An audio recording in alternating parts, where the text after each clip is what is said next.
Trump's threatening the intervention use to protect Christians. Yet this mirrors the moral justification of early 2000s interventions like we've seen in the past, for instance, Iraq, Afghanistan, and so forth. Are we witnessing a re-emergence of these so-called military interventions that lead to, massive and rampant destruction in other countries in the name of whatever, protecting religion, protecting freedom? I think what's first of all, I think this is a very sort of abrupt or rapid news that are coming in on this topic.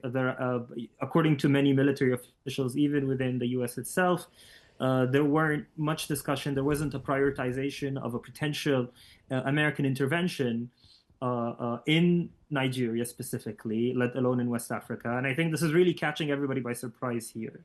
I think the main issue is that Trump specifically is trying to continue to ensure that there is a very clear message sent globally on American involvement, American attention to not only issues that have historically or in the near past been of high levels of interest to U.S. foreign policy, but also things that appeal to the domestic American voter base.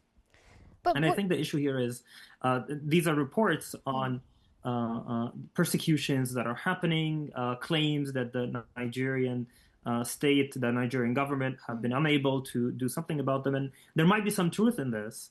But I think there is disagreement and there is quite a lot of skepticism within U.S. military circles on what the best way of handling these would be.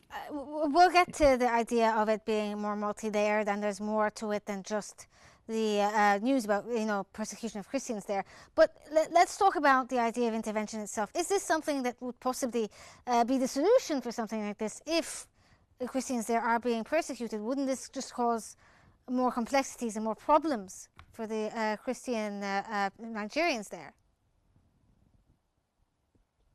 I think the recent past in terms of U.S. military interventions, here we're talking full-scale military interventions. Does it mean more the tactical? lessons learned have been that, so the lessons learned have been that they are not really as fruitful or successful or easy to handle and control as they might seem to be. And I think there are very tough lessons that were learned in Afghanistan. There were tough lessons that were learned in Iraq as well.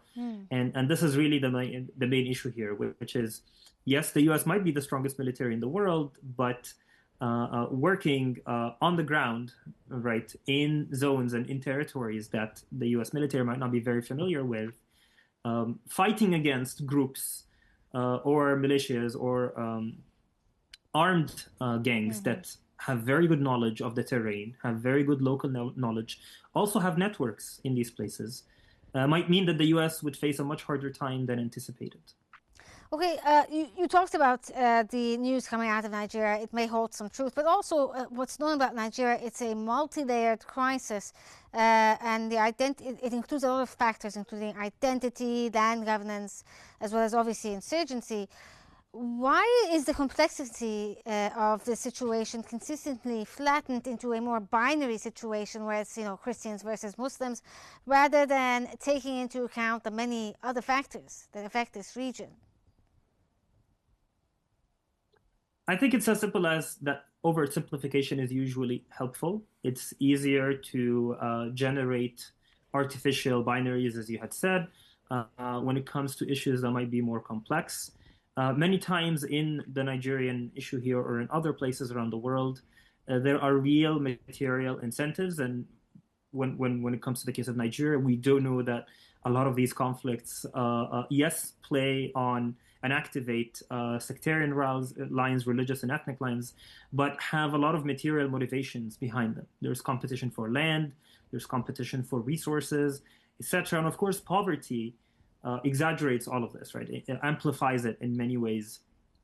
And this makes it difficult to sell it to the domestic voter in the US, and makes it even difficult to build policy on when it comes to policy circles in the US. So Trump is signaling to reach out not only to Abuja, but also the diaspora communities as well as advocacy networks. How can the diaspora political lobbying, especially among the US evangelicals and the Nigerian Christian networks there, shape the foreign policy narrative here? Like you said, it's not non-binary. Do you think that these groups may make it more binary when it comes to how they will deal with it? I think that diaspora communities in different countries, different conflicts, usually have a good sense of what these crises are about. Especially those that are more recent immigrants, they are quite well aware. And in the Nigerian case, we do see groups like the Nigerian and Diaspora Commission and others that have really so recommended caution. They have spoken about the importance of unity and in not jumping to conclusions, really. So it's important that these groups ensure that these crises or conflicts or tensions do not spiral out of control and go towards ensuring that there are real amplifications beyond their own homelands or territories. Well, as you said, the idea here is to ensure that things don't get out of control. Now, the US military's involvement typically in the past has led to the reconfiguration of local power balances, and obviously it has caused rifts like in Iraq and Afghanistan and so forth, as well as Vietnam. If the US intervenes, which Nigerian actors may not be happy about, what could they stand to gain when it comes to influence in the act itself in West Africa? I think there are existing efforts that the U.S. might see itself bolstering. So there has been already cooperation in combats against Boko Haram in northern Nigeria. There has already been coordinated efforts, regional and global, to fight off the Islamic State in West Africa. And I think the U.S. might see itself play a bigger role there.